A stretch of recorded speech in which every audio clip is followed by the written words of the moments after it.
Good afternoon. The government has approved a decree to create a state catalogue of Francoist symbols and vestiges for their removal or resignification, so Minister Angel Victor Torres said, putting the number of items to be reviewed at some 4,000.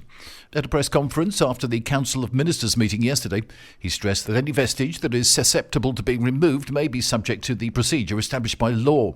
To manage the process, a technical commission will be set up, made of 15 historians, experts and regional representatives, who will meet every 15 days to review and update the list of elements. The catalogue will include buildings, coats of arms, insignia, plaques or any other object attached to public buildings or located on public highways that highlights the military uprising, the Franco dictatorship or its leaders, as well as the name of streets, squares and municipalities.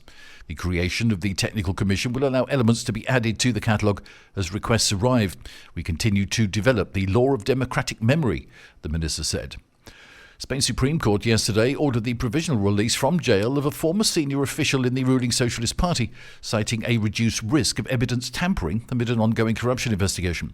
Santos Cerdan, who was remanded in custody in June, faces potential charges that include being part of a criminal organisation, bribery and influence peddling over a scheme in which senior government-linked officials purportedly received kickbacks for awarding public works contracts.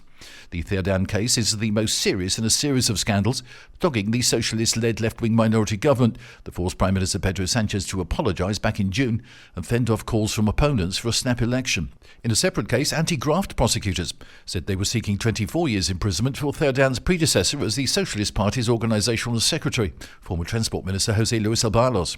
He is accused with an aide and a businessman of rigging public contracts for medical supplies, such as face masks, during the COVID-19 pandemic, when he was a cabinet minister. And a southern white rhino calf has been born, a success for a European programme aimed at preserving the threatened species. After a 491-day pregnancy, Mother Kwanzaa gave birth to the male calf earlier this month at the Biopark Zoo in Valencia. The zoo released a video showing the birth and the jubilant reactions of caretakers who had long awaited the event. It's the first birth of a southern white rhino at the zoo since it opened nearly 18 years ago. The conception of the rhino was part of the European Endangered Species Programme, which aims to conserve populations of such animals kept in European zoos, helping to ensure their long-term survival. The International Union for the Conservation of Nature currently classified southern white rhinos, which are prized by poachers for their horns, as near threatened. That's the latest from TRE. I'm Bob James.